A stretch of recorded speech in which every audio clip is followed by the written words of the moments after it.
This is Mandatory Listening. I'm your host, Kent Mann. Each week, we sit down over a cup of coffee and discuss interesting topics in the world of the customer experience.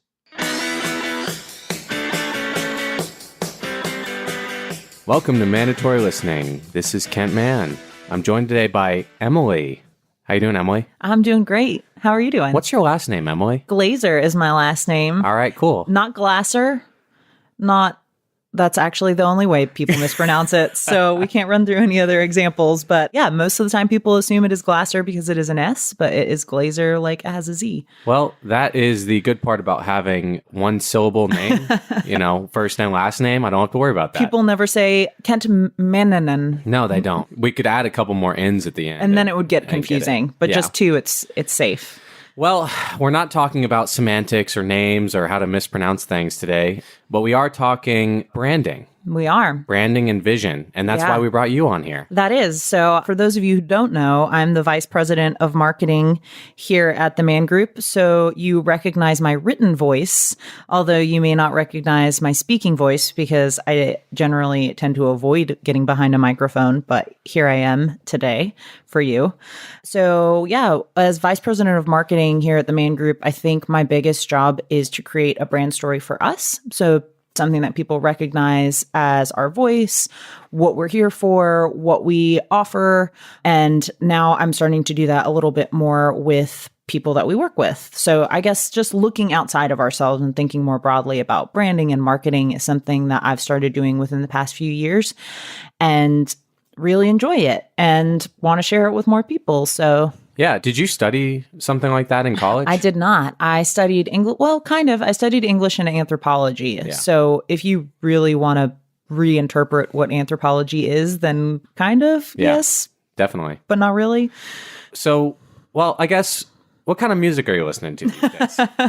Our favorite question. Yeah. So I made a playlist last fall that has kind of just become this is my favorite music of this part of my life playlist.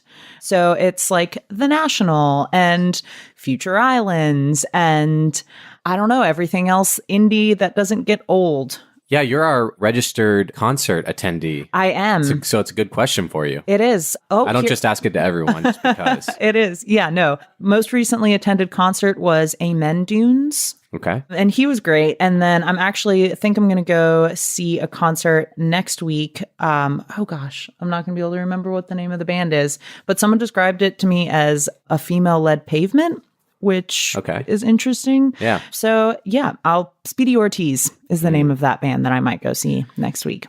So you mentioned The National, and that's like one of my favorite bands right now. Yeah. What got you into them? How long have you been into them? So do you remember that song that was like, stand up straight? Yes. So whenever that song came out back in like high school or college, I didn't really love them and then kind of used that going forward as the way I felt about The National. Yep. And then I went to Shaky Knees last year, which is a festival down in Atlanta, and listened to them in advance of that and then heard them there. And they're a band where once you see them live, everything you felt about them just shifts. Really? They're fantastic live. Like, I feel like they have a great presence. And yeah, and now I'm obsessed with their older albums. Their newer album I like, but there's a couple in there, kind of the middle of their library that I think are just fantastic.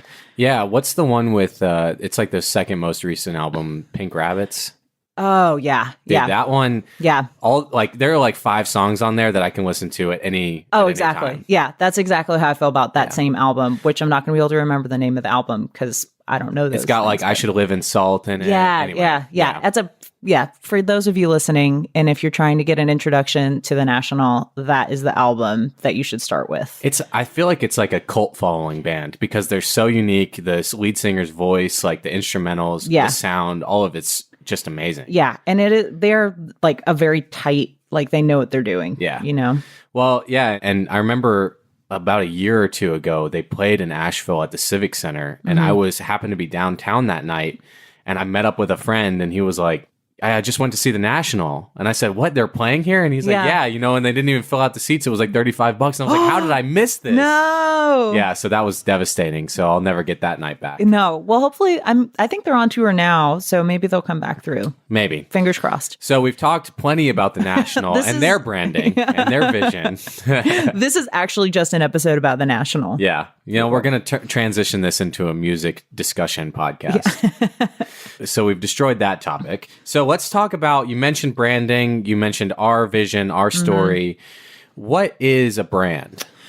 So it's a big question. Yeah, that is a massive question. I'm going to curtail it a little bit into what is a brand story, which I think is a little different. So a brand story is basically the story that you tell your customers. So what message do you want your brand to always represent? So do you want your customers to recognize you as a brand that loves the outdoors, as a brand that is trying to perpetuate interest in the outdoors, is trying to build that following? Do you want people to recognize you as an expert in whatever your field is? And I think a lot of people make the mistake in assuming that your brand story is only represented by the materials that you produce.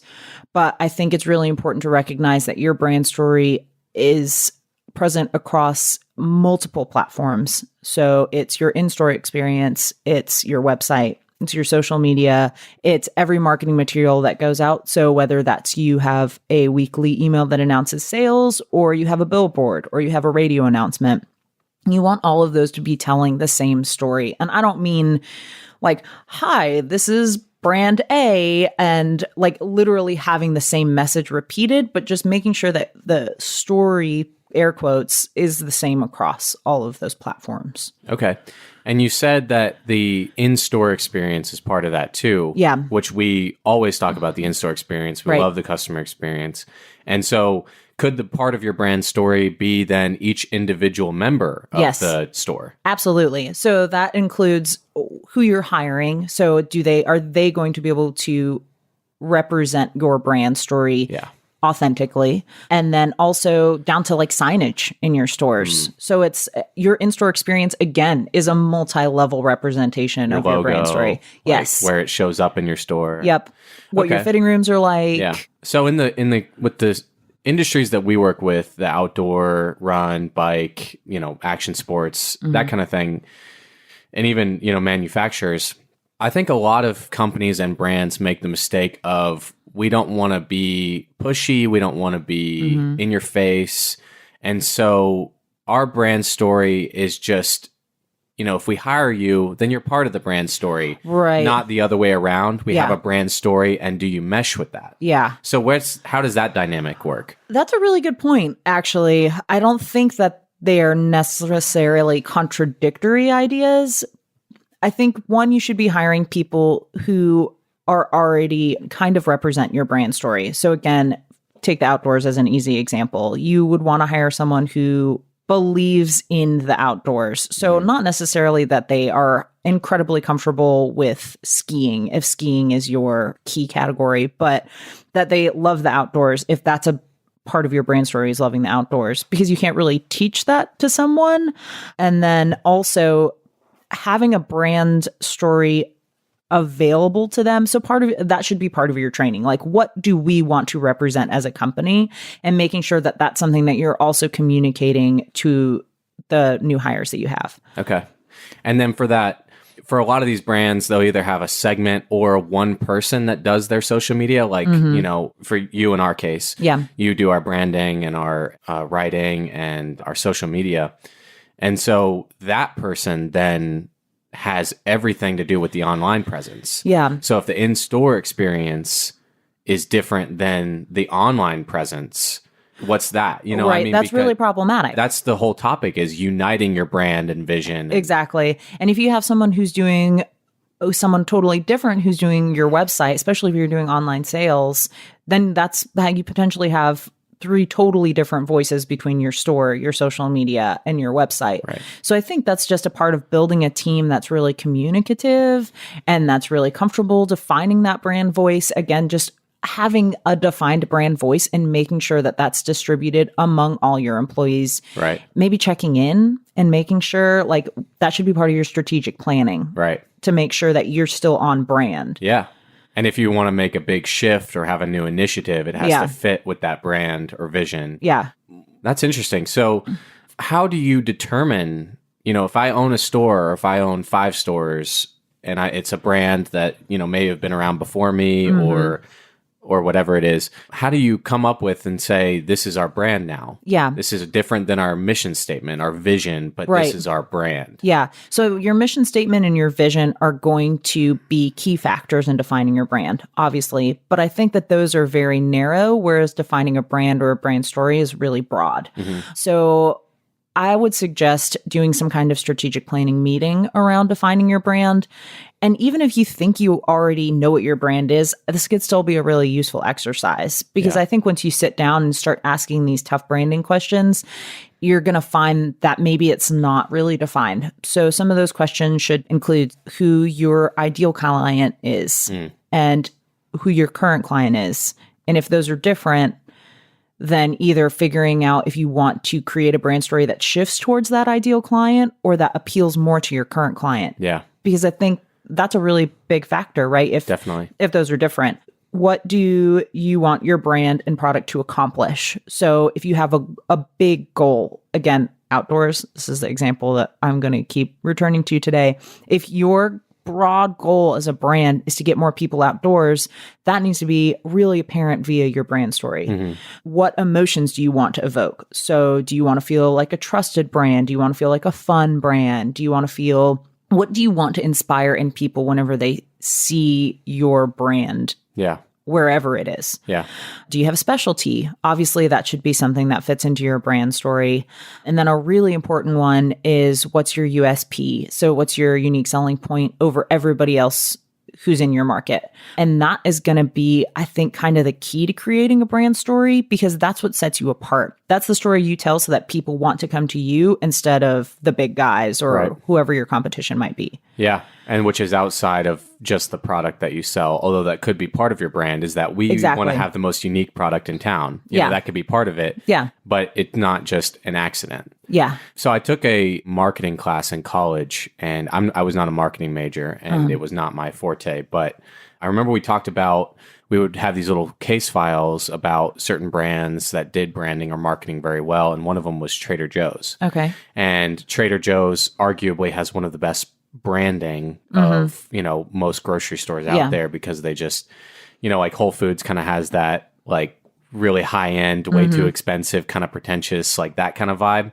And then like Trader Joe's is more like, kind of has the same stuff, but more down to earth, a little cheaper. Yeah. And so we were just talking about their initiatives. The owner of Trader Joe's, or the design team or whatever, just created this image of what they wanted Trader Joe's to be. And if you walk into a Trader Joe's, they've got it down to a science. Yeah. Everyone wears Hawaiian shirts. Yeah. They've got the khakis. They've got samples in the back right. They've got cool, like eclectic, cheaper wines that you can find. Like they have that whole section. They don't have every brand. They don't have every, like you couldn't do all of your month over month grocery shopping there, but you can find certain things. Yeah. And so you can get like, I love Trader Joe's salsa. Yeah. Or I love Trader Joe's bread or whatever, and you kind of get that niche. Yeah. It's that niche market. Yeah. But the marketing like piece of that is that they created their ideal customer. So they started with who shops here. Yeah. It's that college student looking for a deal, but also likes to eat right, and likes that cool kind of eclectic Hawaiian vibe, like with the wood panels on the inside and the diagonal aisles and stuff. Yeah. And I just found that to be really cool. Yeah. That they designed everything, even down to the size of the parking lot. Right. Because it gives off a certain, like you'd find. It's a little exclusive. It's a little exclusive. People, our target customer has smaller cars. Like they can fit into this parking lot a little better. So anyway, go ahead. No, I just love that you brought that up, because it's really the perfect example. Because for one, if you think about any other grocery store, they don't have a brand story. Like if you were comparing Ingles to Harris Teeter to Bilo, right? Or Food Lion, there's a spectrum there, right? You know which store you might prefer to shop at, but you would never recognize any of their brand stories. Like none of them have anything that sets them apart from the other, beyond having a slightly higher price point. Yeah. But Trader Joe's is so recognizable as a brand, and that applies to every aspect of what they do. So you would recognize a Trader Joe's from the outside. You would recognize a Trader Joe's from the inside. You would recognize an employee based on what they're wearing. You would recognize their paper bags. You would recognize anything that you had in their cabinets at home that was from Trader Joe's. If you had a Trader Joe's flyer, you would recognize it. All of it. That's what I'm saying. Like, that's the brand story, is it's cohesive across everything. You always recognize it. Yeah. And everything in the store, I mean, a few items are different, but most of it is Trader Joe's branded because you can tell they've like hand curated. Exactly. It feels like this like curated product line that they've got. It's all exclusive and cool in there and brightly lit. And even like you'll see the employees will go out and they'll move product around, like small amounts of product while people are on the store, people are in the store. And this is like Dan's like fruit stand example, where like the most active part of the store has employees and customers involved in it. So if you have a question, like where's something, there's probably someone in the aisle or right next to you, like sorting some product around so you can go ask them. And so it's just like excellent customer service. Everyone there is like super people oriented. And so it's just an awesome like brand. Yeah. And that's again part of hiring for your brand story. Trader Joe's does that really effectively as well, because everyone who works there, they might not be passionate about organic food, but they're passionate about their job. And it comes like, have you ever had a grumpy Trader Joe's employee experience? Definitely not. No, they're always incredibly chipper. And like, I think that's part of their training too, is their brand is to be very open and effusive and talkative and chipper, and that's part of their brand. For sure. It shows in their branding materials, but also shows in their hiring and how they train their employees. Yeah.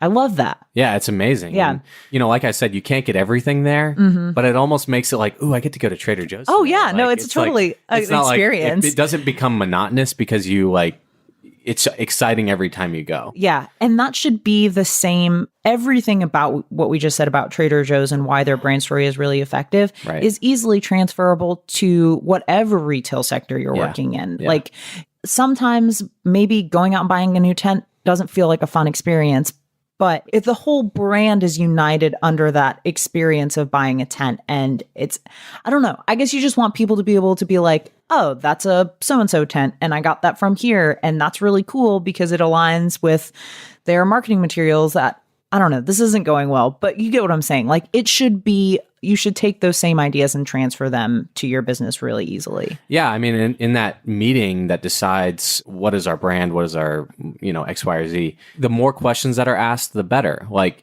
how should our, you know, like, I just think of the diagonal aisles. That's what I'm stuck on right now. Should our aisles be straight or should they be kind of like catty cornered? Yeah. Like someone asked that question. You know, someone said, I think they should be catty cornered. Yeah. And it's just cool. Yeah. You know, what kind of uniform should we just have, like your standard vest? I think someone should wear Hawaiian shirts. And someone spoke up because, you know, like they're not just a body that's part of the brand. Their opinion became part of the brand. Yeah. You know, whoever came up with the Hawaiian shirts thing, like they're a genius. They're like on the wall of fame in Trader Joe's, you know, like, And I just think that's so cool because someone like anything in your store that's going to be like, or even website or, you know, new product line or whatever it is, it should have like someone should have vetted that. Right. Like, you know, what color should our floors be? I don't know. That's a pretty important question because people are going to be looking at it all day. Yeah. Does red fit into our brand story? Right. Why or why not? Yeah. It should always be a discussion. It sounds monotonous, but at the same time, like that's how the best brands in the world have been created. Exactly. You got to ask those questions. Yeah. And starting on a micro level, whenever you are a smaller business, just means that you'll have that brand going forward. It helps set the tone for every decision you make moving forward. Like if you have a really well-defined brand story, it should help make those decisions easier in the future. And going back to having a cohesive team of a brand, I think it's important too to not have everyone on staff be the same kind of person. Yeah. Like if one person says, I don't care what color that wall is, there should be someone else on staff to say, I think it should be this color. Yeah. Because there shouldn't be a room full of 10 people who are making these management decisions or brand decisions and say, and all of them just go, I just don't care. Right. Like none of them care about what color that wall should be. Yeah. Out of the 10 people, someone should care. Yeah. And that should be the same with how many shoes we should have on the wall. How many service people do we need in the back? How many items per page should we put on our website? How, what image should we put on our website? Like, all of that stuff. Someone needs to be the guardian of that certain item. And if someone disagrees, then it's a discussion. Yeah. Is there anything else you want to talk about quick? I know we're probably going to break this up into 2 parts because we have a lot of material here, but we do. But no, I guess not. I think a lot of people operate under the assumption that they know their brand story and that they're working well within it. Yeah. But I think it's important to recognize that your mission and your vision are so different from your story, and that uniting your brand story across all these different platforms isn't easy. Like, take the time to have these meetings, take the time to ask the questions, to get other people's opinions involved, to hire well for this. Like, it's a bigger discussion than just production. It's not just creating materials or creating a story experience. It's uniting them all. It's a lot of conversations. It's a lot of work. Recognize it, ask the questions that I brought up earlier, and make sure that you're doing the work. Yep. And that's a good place to get started. Your brand becomes however old your company is. Yeah. It's 1 year you've been in business. It just compounds to 2 years to 20 years of what your brand becomes. Yeah. It's not the best branding in the world didn't just, we created the store and walked in. It's like, things happened. Like, it's a dynamic between the decisions that were made and then the response from it. And then how did you react to those responses? Yeah. Everyone who walked into your store was offended by Hawaiian t-shirts. Yeah. So it's a constant evolution. And you have to be willing to evolve. Change, learn, and grow. Oh, good little thing in there. Yeah. Yep. All right, guys. Well, it is undecided if we'll do a follow-up to this. We'll probably have it on the docket sometime soon. But thanks for listening. If you do have any questions, enter the podcast club. Feel free to shoot them our way, and we'd be happy to talk through some branding tips or marketing tips or anything like that. We like talking about it. So yeah, absolutely. Just a personal email so that you don't have to just leave a comment on the website and hope that I eventually get back to you, because that is also me. It's Glaser, Glaser, which you know now, at mangroup.net. And feel free, just shoot over any questions you have. We're always happy to have a discussion around it, and we can maybe even turn it into another episode. Definitely, yeah. So thanks for tuning in, guys, and we'll talk to you next time. That's it for this episode. If you like what you hear, subscribe and leave a review on our iTunes channel. We'll see you next week.